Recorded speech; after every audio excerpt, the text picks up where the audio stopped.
Good afternoon, everybody. All protocols observed. So as I start to do the presentation, I'd like to acknowledge the extensive work that has been done by various state and non-state actors. The background paper that I am working on and I'll be presenting is just highlighting a few examples of the outstanding work that has been done by governments in partnership with various stakeholders, funding agencies, and financiers, and also youth across the continent. And with that concept and that scope, I'd like to present a summary of the background paper that I was working on in partnership with the PPD. So the background paper is themed aligned with today's meeting, and I'd like to highlight the importance of youth involvement in managing the impact of the COVID pandemic, as well as seeing how best do youth participation act as a response mechanism in handling the long-term effects that COVID has had in our continent, in our globe, and in our various ways of living. So with that in place, the key focus of this paper is to look at the importance of youth participation in response to COVID-19 pandemic crisis. It also looks at, I'm trying to move my slides. There, okay. So it looks at the key importance of youth participation in response to COVID-19 pandemic crisis, the importance of effective communication strategies to utilize the youth participation in response to COVID-19 pandemic. And also I tried to highlight how can we create an SSC platform for young people to utilize social media and other digital platforms as a means of youth participation to advocate for ICPD 25 and SDG agendas during this COVID-19 crisis. And then lastly, I also looked at the role of innovation technology and creative data, and also the voices of young people as collectively being an effective way of involving youth to participate in managing the impact of COVID and COVID-19 pandemic crisis. So this background paper is based on secondary data, articles, publications, and any relevant material that is available online that I was able to come across. So I will start by looking at the importance of youth participation in responding to the COVID-19 pandemic.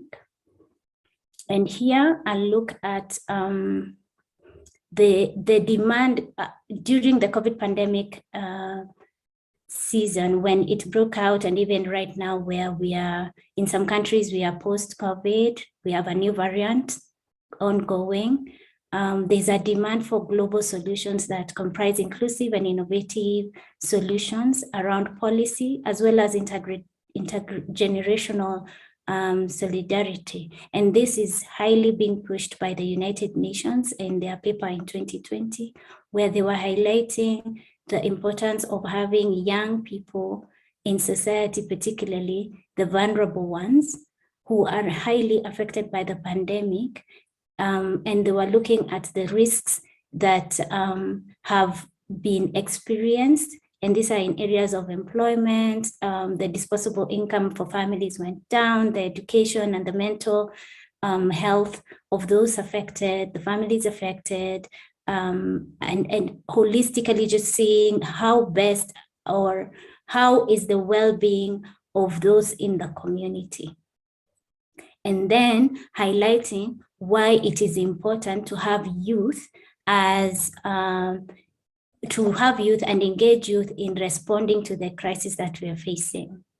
So the globe is acknowledging that the multiple effects of the pandemic on young people's lives, as well as the lives of those who are not young, is very important. And it's important to swiftly, as a people, involve youth in every aspect of implementation at the thinking level, at the policy level, at the creation and curation of initiatives, so that we create cohesion while trying to deal with issues of violence, of human rights violation, trying to deal with issues that are arising around social impact, socioeconomic degradation, and see how best then do we leverage the youth around us, the youth-led organizations, especially during the pandemic, so that we ensure we close the gaps that are being created as we try to handle the COVID pandemic. So we all know that youth-led organizations during the pandemic have been very pivotal in mitigating the impact and the effects of COVID. And during the closure of very essential services like schools, restriction of movement, these had created a very mental strain on people, where we had a lot of anxiety, loneliness through the isolation that was necessary. And then the schools, when they were closed, we saw a lot of child abuse happening. We saw a lot of gender-based violence rates going up. And this has a mental strain as well into the societal ecosystem. So it's important we engage youth to act as a catalyst of resilience and include them in society amidst this pandemic. And this has been highly highlighted by the various funders and various reports that have been written by WHO and other UN reports that I was able to come across. In this respect, then, a lot can be done through various ways, including harnessing the power of communication and effective communication strategies through research, developing of technology, among others, but clearly and concisely empowering youth, building anti-fragility and resilience of public institutions during the pandemic. This should be done hand in hand. So as we build public institutions, we should also include youth and equip them with the necessary skills so that they support from the community perspective. The other thing I'd like to highlight is that the potential of youth to respond to the COVID-19 crisis can support, we can use them to support the results that we expect to have through creating an enabling environment by investing in tools and skills that safeguard and enhance their ability. So upskilling them and then actualizing their role as a catalyst for resilience and preparedness of society. As we know that the pandemic has affected the elderly population more than the youth, although some of them have been affected. So we need to upskill them, equip them, involve them so that we have a continuum in society. The next thing is effective communication. So under effective communication strategies to utilize social media and other means of youth participation to respond to COVID-19 pandemic crisis, here I'm looking at the major challenges faced by government and institutions in fighting the pandemic, and the challenge being information gap. So we could use the same tools that the government is using or the organizations are using and the institutions are using, but we are having, we were having and we're still having a prevailing environment of infodemic, where we have a pandemic of information. Information is not structured, it's not clear. So the government is trying to communicate the right way of practice, but then there's a lot of misinformation being perpetuated and being disseminated in the various social and digital platforms that is creating a confusion and a misguidance of what is the best thing to do. So it is also important for us to embrace youth as communication agents, as communication champions, and we give them and we ensure that they're equipped with the right information, and then they are able to disseminate in a way that their peers are able to consume and understand it and apply it, so that we all fight the pandemic together. And if the governments and the institutions embrace and involve youth in the curation and the creating of the communication that is being disseminated about the COVID pandemic and any other crisis that we might have, it would be more beneficial if the youth are the champions ahead in pursuing and pushing this information. And most importantly, the youth are active on social media and digital platforms, and they are interacting with at least 4 digital channels daily, whether it's Twitter, Instagram, WhatsApp, WeChat, Telegram, TikTok. So owing to this, it's therefore important that effective communication strategies are put in place to utilize social media and other means of youth participation to respond to the COVID pandemic crisis.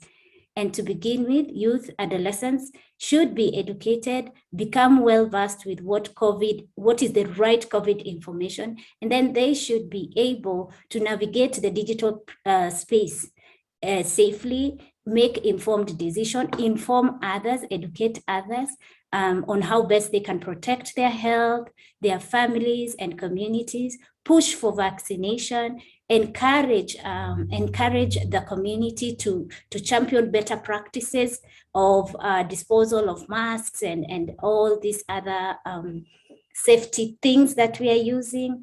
And with this, then it will lead to a better, wider impact. So effective communication strategies will enable us avoid risk in communication, which has been a challenge that most governments and institutions are facing. And this can be done if and when we involve youth, we engage youth in this response. So it's important to note that while the crisis needs to be addressed from the medical perspective, it's also important for us to address the issue of misinformation and this leverage the social channels that youth are engaging in and pursue that as a way of disseminating this information. Then I'll move to how then do we create an SSC platform for young people utilizing social media and other means of youth participation to advocate for ICPD 25 and SDGs during the COVID-19 crisis. So again, participation of youth in any course of action is very important, and especially because the benefits are for them and their peers and their communities as a whole. So youth participation pertains to the involvement of young people in key decision-making processes. And as a practice, it comprises their involvement in government, organizations, community structures, as it engages them on issues that affect them directly. So how can platforms for young people utilize social media and other means of youth participation be created? First, organizations need to ensure that safe digital environments are created for adolescent and young children. As far as participation is concerned, the platforms must be created in a manner that builds the youth's digital skills, ensure that they can maneuver within the digital spaces safely. Secondly, it's important that for us to note that the ICPD 25 agenda, which is an indispensable component of the SDGs, is to eliminate harmful practices and violence against women and to reduce maternal mortality. Most importantly, empowering young people and unleashing their capacity to contribute to this is central to this summit and its commitments, the ICPD summit. One of the commitments that was noted is to strengthen youth participation and leadership in addressing effects of COVID-19 pandemic to increase progress towards attaining the 3 zeros. In creating SSC platform for young people, utilizing social media for youth participation, the organization must accelerate meaningful youth engagements in innovative programming and advocacy in digital spaces. This can be realized by building up youth's capacity to enable them to make decisions and take responsibility for their health, and that of their peers and that of the community at large. So in this context, youth engagements and in COVID response and their lack of digital literacy and skills can hinder the youth from participating. So it's important for us to address that and address it from a lack of education and fix it by promoting youth participation and fostering interest to make a difference in their societies, as well as upskilling them to be able to leverage the digital spaces. And then lastly, the fourth item I'm looking at is the role of innovation, technology, creative data, youth voices, and collective action in effective participation of youth. Harnessing technology, power, and digital innovation among the youth increases their effective participation in response to the pandemic. Therefore, there is no doubt that post-COVID-19 pandemics will demand a vast creativity, innovation, and resilience. Therefore, as a society and as the globe grapples with the unfolding challenges of COVID pandemic with the various morphings that it is morphing into, there are crucial chances to promote youth civic zeal and through this support the participation in response to the pandemic. A critical aspect of addressing COVID pandemic is research. The active participation of youth in research has been proven to be a fundamental element in design and delivery of COVID-related communal and peer-to-peer mental health and education interventions. This is because research facilitates a greater understanding of the pandemic and thus improves the management of its spread and undesirable effects. So as I had started and I had stated, there are various interventions and programs that various countries have implemented during the pandemic, and I chose a few for this presentation just to highlight what different governments are doing in response to COVID so that they can either fix the economic or the social impact that the pandemic has had. So I'll start with the government of Kenya. It has rolled out a short-term and long-term intervention to cushion the vulnerable members of society and to revamp the economy. So the intervention include weekly stipends of 1,000 Kenya shillings to those adversely affected by the COVID pandemic. The program is complemented by the Kazi Mtaani program, which employed over 26,000 youth at the beginning and is currently seeking to employ over 200,000 youth the program plans to offer not only just the employment opportunity, but these youth are used to create awareness, create information around safety, health measures to take, immunization, support the community at large. They've also rolled out an Inua Jamii platform that is supporting the elderly, cushioning them from the effects of the pandemic economically. The government also developed a digital platform where they are training and upskilling youth with digital skills that are enabling them access digital work globally. And the program is called Ajira. Then I moved to South Africa. The government of South Africa has a social assistance system that is effectively reducing poverty and inequality rates. So the cash transfer program has a positive impact, and the spending of the grants that are being given by the government is focused on older people, and also the care dependency grant is supporting, it's like a foster child grant that is supporting diverse households where the caregivers are being given a stipend, and also the other version, the older people are receiving a grant just to cushion them from the pandemic impact. And then in Senegal, the government of Senegal, so the government of Senegal has ensured continuous learning is going on. So they launched a program in response to the pandemic, and the program is seeking not only to address health, but also socioeconomic needs. So the public authorities and health and social services technicians and financial partners came together. So it was a collaborative approach that is multi-sector based, and it's being led by the Ministry of Education. The program is called Learning at Home program, where they're offering distance learning, but it's not limited on. You're winding up now? Yes, I'm winding up. So it's distance learning that is not limited to online learning only, but also it includes a variety of teaching aids that can reach a wider scope of citizens who are not able to access online infrastructure. And then the government of Uganda focused heavily on risk communication and health promotion. This was being done by the Ministry of Health. And the focus is addressing misinformation, advising on hand washing, social distancing, wearing masks correctly, disposing of masks.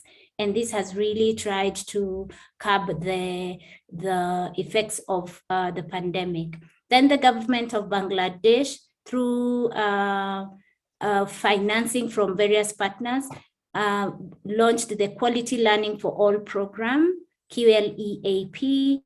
The project aims to introduce remedial education programs to initially be implemented in 500 schools, and then it incorporates a blended teaching learning mechanism where the students receive targeted and customized support, and it has enabled them to reduce dropouts of school while the school-going season was closed.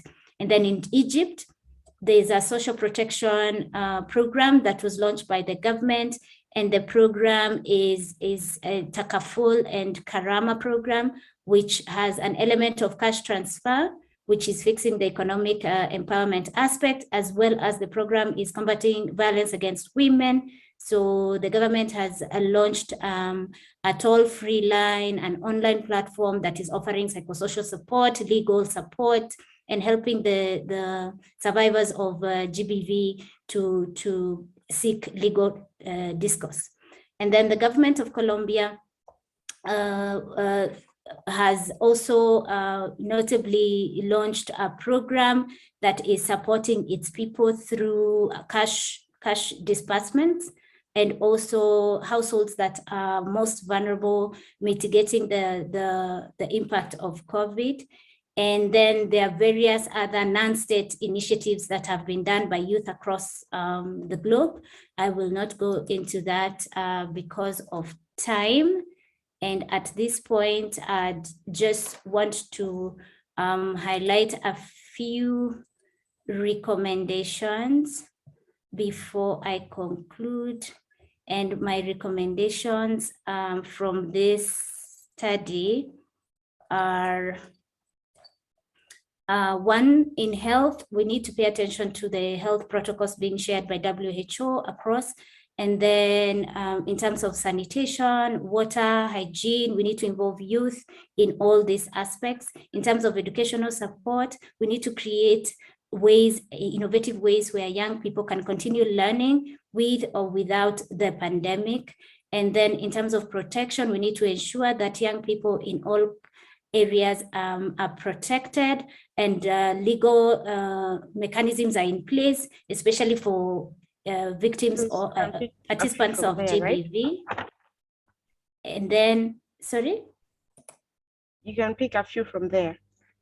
Yeah. And then in terms of maintain connections with young people in their networks, encourage inclusive information sharing.